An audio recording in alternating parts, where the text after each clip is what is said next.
So it can definitely sound a little overly simplistic if I'll say that loneliness, isolation exist at the heart of most human behavior, and the struggle with that question of am I alone is driving most of what people do.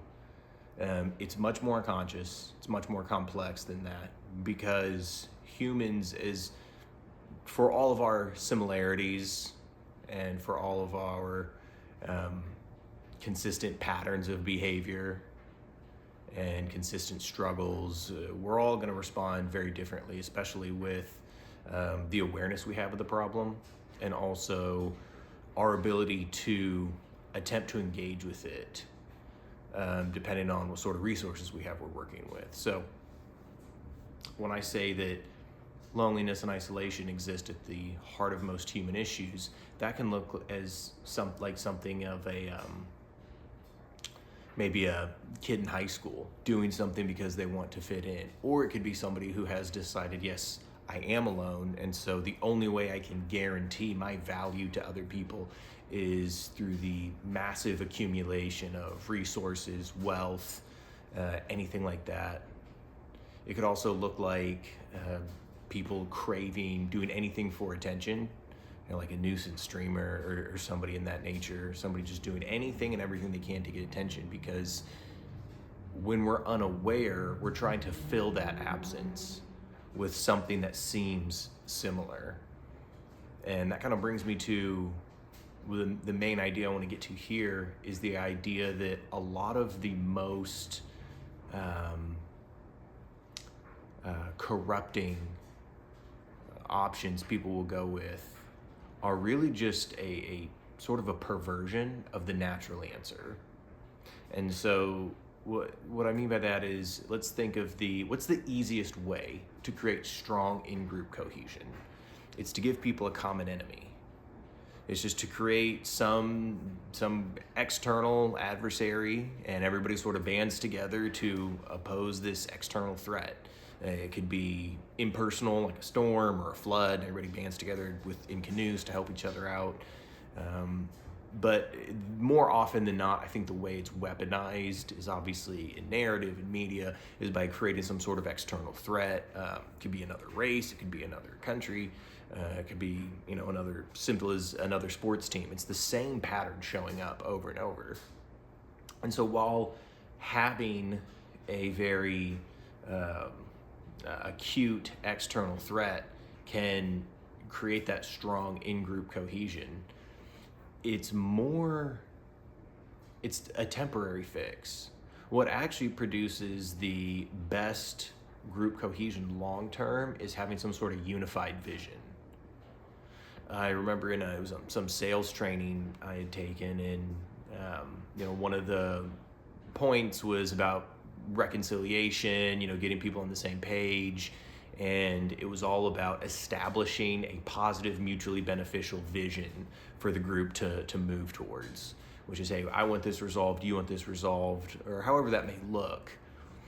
And that got me to something I've been thinking about lately, which is the idea that most solutions, we can come up with solutions to a problem in one of two major ways, both of which seem to solve the issue at hand, but one of them is an answer that prevails over time, and one of them is a slightly quicker option.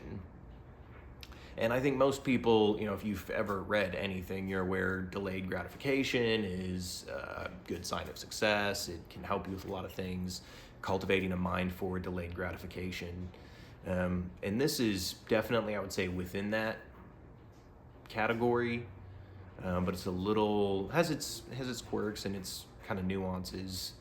And I think that, again, we're seeing everything that humans do, at least I do. I look at how everybody behaves, and it seems to be a response to either a fear of isolation or a desire to maintain whatever sort of relationships or connections they have. Because again, that's sort of that part exists on a spectrum. But again, how people behave, it interacts wildly.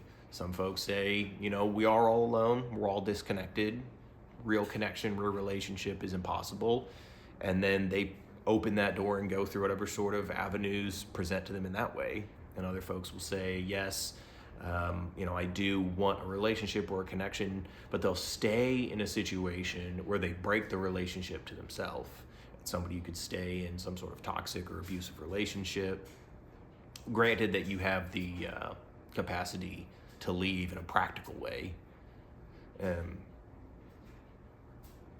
But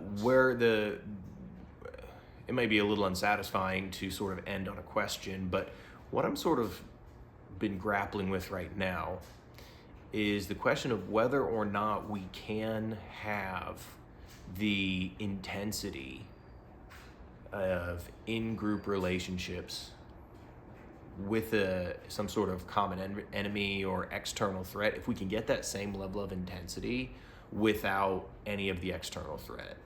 Like, is there a way for everyone to be in on this in-group? Is there a way to have an in-group that includes everybody, that's spacious enough for everybody?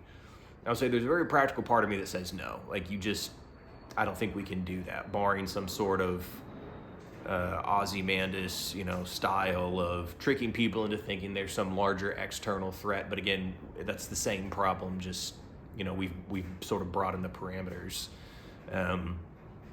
Versus trying to establish what would a positive, mutually beneficial look like for everybody. And I don't know. I don't know what would need to happen so that way we can have those strong in-group connections.